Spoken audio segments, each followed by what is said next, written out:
La parole est à Madame Nathalie Kosciusko-Morizet. Merci, Monsieur le Président. Mes chers collègues, ma question s'adresse au ministre de l'Éducation nationale. Monsieur le ministre, avec votre réforme sur les rythmes scolaires, vous avez réussi à faire l'unanimité contre vous. Pourtant, c'était la réforme qu'on ne devait pas rater, puisque c'est la capacité d'apprentissage et même la santé de nos enfants qui est en jeu. C'était la réforme qu'on ne pouvait pas rater, puisque le constat est largement partagé que les journées des écoliers sont trop chargées.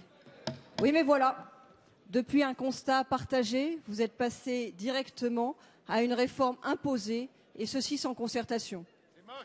Alors aujourd'hui, les enseignants sont dans la rue et vous leur proposez une prime pour les amadouer. Les parents d'élèves sont désorientés. Ils ne comprennent pas pourquoi, en lieu d'alléger les journées, vous alourdissez la semaine et vous la désorganisez. Et vous leur répondez « je continue ». Et puis enfin, l'immense majorité des maires de gauche et de droite vous alerte sur les difficultés de mise en œuvre et vous leur dites « débrouillez-vous ». Monsieur le ministre, quand accepterez-vous l'idée qu'on a rarement raison tout seul?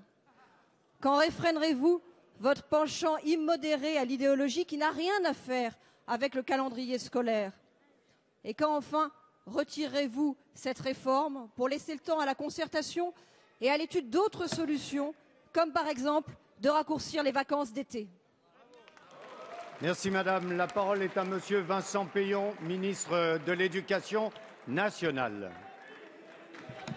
S'il vous plaît, Monsieur le Président, Mesdames et Messieurs les députés, Madame la députée, d'abord je voudrais que vous ayez un petit peu plus de considération pour l'ensemble des élus et l'ensemble de ceux qui en ce moment sont en train de passer pour la rentrée 2013 à la semaine de 4 jours et demi. Je voudrais aussi que vous ayez un peu plus de considération pour vous-même, puisque en faisant cette réforme, nous appliquons une préconisation qui est y compris la vôtre. Cela fait des années, après que vous ayez participé et soutenu un gouvernement qui a supprimé 80 000 emplois dans l'éducation nationale, qui est passé à la semaine de 4 jours contre toutes les recommandations, qui a fait disparaître la formation des enseignants, vous êtes rendu compte vous-même de votre erreur et vous avez préconisé de revenir, car la France est dans une situation exceptionnelle, à la semaine de 4 jours et demi. C'est ce que nous faisons.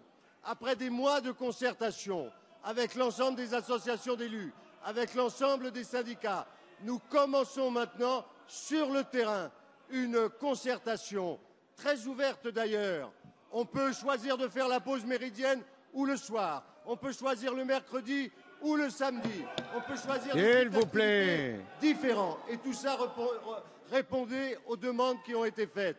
Vous essayez, madame, c'est la première fois qu'on vous entend parler d'école, vous essayez d'instrumentaliser ce débat pour une raison simple, c'est que vous êtes candidate à la mairie de Paris et que vous vous dites il y a un mouvement social, peut-être que plutôt de l'intérêt des enfants, mon intérêt personnel pourrait se servir de ce débat. Ça n'est pas faire honneur au débat démocratique. S'il vous plaît.